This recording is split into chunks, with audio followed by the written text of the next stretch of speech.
Today's story is the story of Vladimir Markov, and it's one of the most well documented cases of an animal seeking revenge on a human being. This story is incredibly sad on different levels. It's also absolutely terrifying. But before we get to Vladimir's story, if this is the type of content that you enjoy, go ahead, hit that subscribe button, especially if you're a return viewer. While you're at it, before you head off into the Russian taiga, invite the notification bell along so you don't miss out on any future content. Now, let's get right into that.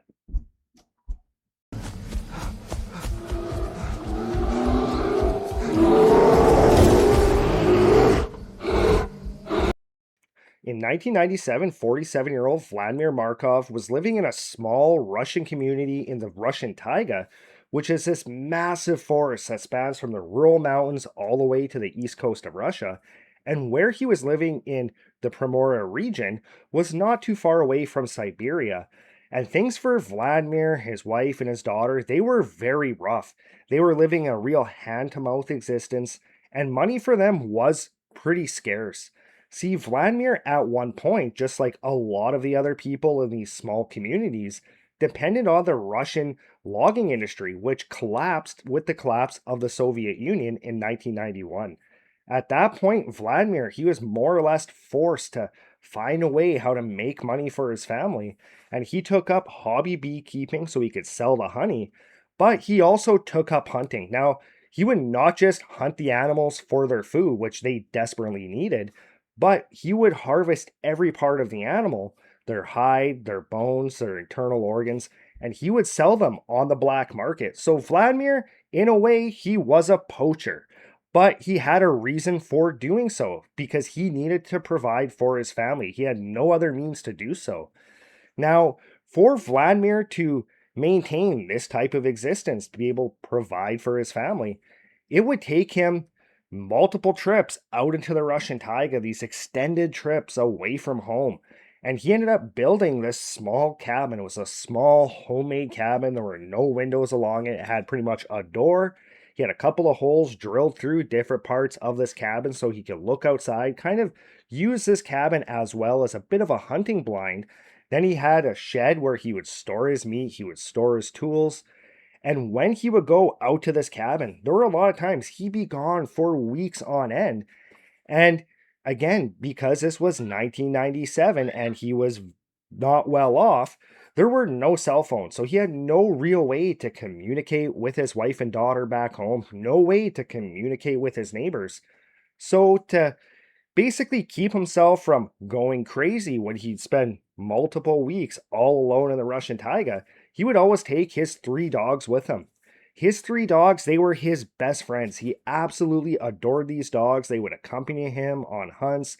And every time he would go to that cabin, these three dogs, they would go with him to keep him company, give him somebody to talk to, and basically something to take his attention away from being homesick, missing home and his wife and daughter. And in the winter of 1997, Vladimir was going off on one of these trips, so he said goodbye to his wife and daughter. Then, with his three dogs, he made his way to that small cabin secluded out of the Russian taiga. Over the course of his trip, he really was not overly successful on harvesting animals. And on this one particular day, he was out hunting with his dogs, and he really saw no game at all. And at one point, as he's making his way through the snow, through the forest, he happened to look down and he saw this massive print in the snow. Vladimir, he immediately recognized this print. It was the print of an Amur tiger or a Siberian tiger. Now, Vladimir, he got fairly excited seeing this print because for Vladimir, if he could harvest a Siberian tiger, it would fetch him about $50,000 on the black market. Now, tigers, they were protected. He was not supposed to hunt them. But again, he was looking for a way to sustain his family, and harvesting just one tiger would completely change their lives.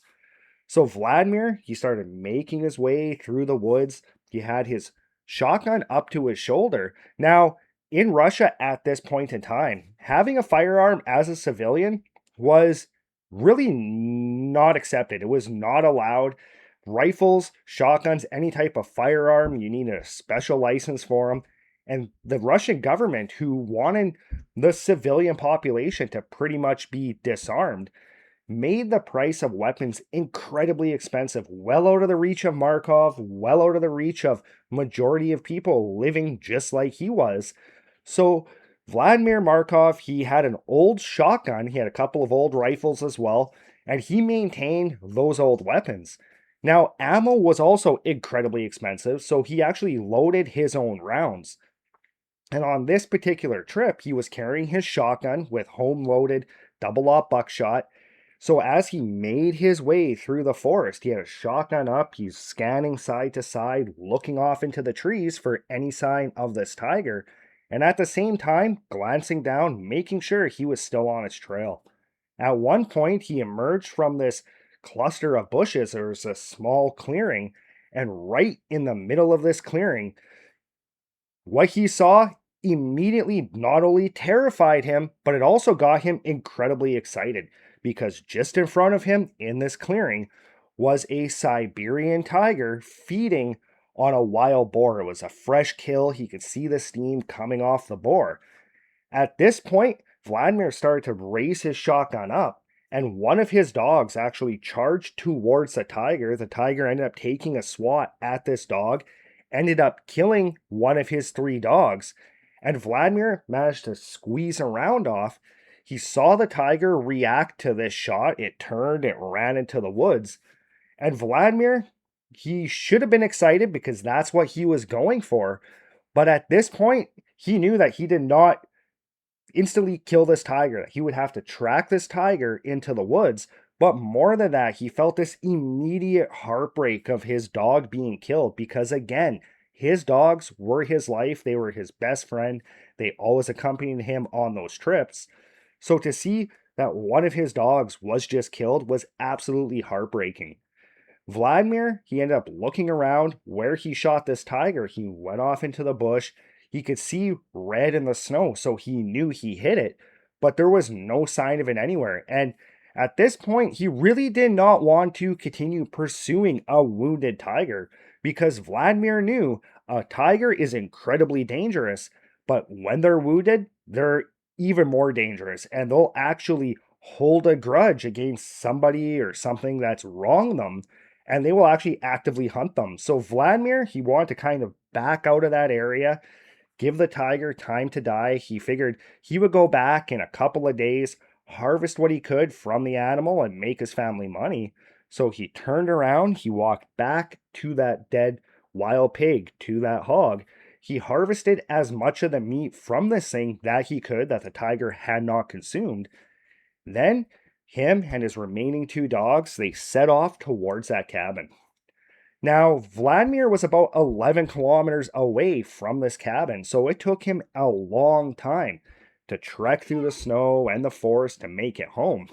But little to Vladimir's knowledge, this tiger did not just go off into the woods. It did not die. In fact, he did not even wound this tiger enough to really make it stay stationary for long to try to heal. And this tiger was actually watching him the entire time as he harvested that meat from that pig. And as Vladimir made his way through the woods to that small cabin, there's no doubt that he was feeling heartbreak because of his dog, excitement because of the money he could potentially get for this tiger, but he was also on high alert and very nervous. He was constantly scanning the woods all around him, checking behind him for any signs of this tiger because he knew if he just wounded this cat, that chances were fairly high that this tiger could be stalking him. And because he's out in the woods, he really can't see that far. And if this tiger got close enough to pounce on him, there was nothing he could do to defend himself against an animal like that. So he was really paying attention to everything around him, really on high alert. But unbeknownst to Vladimir was the fact that this tiger had indeed picked up his scent. Now, the tiger did not pick up on the scent that Markov was currently leaving through the woods. It actually picked up on his trail from when he first set out that morning on this hunting trip. So as Vladimir continued towards the cabin, this massive cat followed the trail all the way back to his cabin. Once the tiger was at his property, at his cabin, It proceeded to break down the front door of the cabin. It went inside. It destroyed everything that had Vladimir's scent on it. It dragged his mattress out the front door, and it actually laid on top of this mattress for a while, waiting for Vladimir to get home. Now, because he was 11 kilometers away from home, it took him several hours to make it back to the cabin.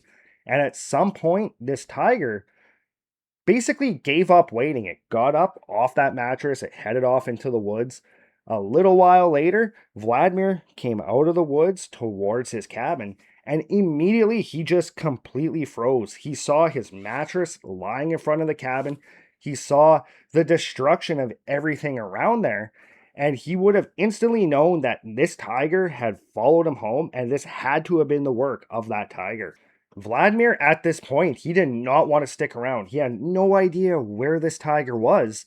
And the fact that it followed him to his house, to his cabin, and completely destroyed it really signified to him that this tiger would more than likely come back for him and for his dogs. So Vladimir, he made his way over to his shed. He stored his hog meat. He turned around. He hooked his remaining two dogs up to leashes. Then he set off back through the woods towards his closest neighbor's place. Now, there were no real roads in this area, and his closest neighbor was over 4 miles away. So Vladimir, with his two dogs, as they made their way to this neighbor's cabin, were absolutely terrified. Vladimir would have been completely petrified at the thought that that tiger went to his house, to his cabin, that this tiger could be following him right now. So the pace that they took from the cabin to his neighbor's cabin was fairly quick, even though it was through fairly deep snow through the woods. And after a while, they ended up arriving at the neighbor's cabin. Markov knocked on the door. His neighbor opened up the door, and he just proceeded to more or less run inside the cabin, almost knocking over his neighbor. His neighbor looked at him and asked him what was wrong, and Vladimir went on to tell him the entire story, how he had come up on this tiger eating this hog, how it killed his dog, how he shot at it, how he hit it, how he took the meat from it, and how this tiger had somehow found where he lived and completely destroyed his place. At that point, Vladimir basically pleaded with his neighbor to let him stay the night because he did not want to go back out into the woods. It was going to be getting dark soon.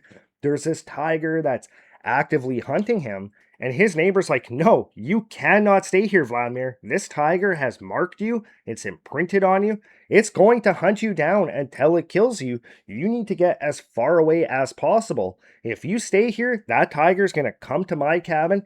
It's going to kill you, it's going to kill your dogs, and it's going to kill me. You have to go now." Vladimir pleaded with his neighbor, but ultimately was like, "Okay, I guess I can't stay here." So he made his way out the front door with his dogs in hand. And at this point, one of his dogs actually ended up pulling the leash out of his hand and went taking off out into the woods. Vladimir, as much as he loved his dogs, he knew he could not go running after it because it was going to be getting dark soon. And he had to decide what he was going to do. If he was going to head back to his cabin and hope that this tiger did not come there, or if he would continue further off into the woods, check with some other neighbors, some other friends, see if somebody would take him in for the night. Ultimately, he decided he was not going back to the cabin. He was going to go knock on some other neighbors' doors, see if they would let him stay. And ultimately, he did find one of the neighbors that did allow him to stay the night. Even though this neighbor, he told him the story. This neighbor was like, "Yeah, you could stay here tonight, but you have to be gone tomorrow. You can't stay here long. You gotta go because this tiger is hunting you." So the next morning, Vladimir, he woke up and very hesitantly, he made his way out the front door and decided that, you know what, he has to go back to his cabin. He can't just continue wandering through the woods, going, finding other places to stay. That he has to go back to his cabin. Then once he gets back, he could take anything that he's managed to harvest and then head home to his wife and daughter. So Vladimir, very downheartedly, started heading through the woods back in the direction of his cabin. And at one point, he came across that first neighbor's cabin that he had stopped at the day before. And sure enough, there were tiger tracks all around the neighboring cabin going off into the woods, but the tracks, they were leading in the opposite direction of his cabin. So Vladimir continued towards his cabin, and then, after walking that 4 miles, at some point he managed to come out of the woods in front of his cabin. And at that point, he would have realized something was wrong, that that tiger had come back to the cabin.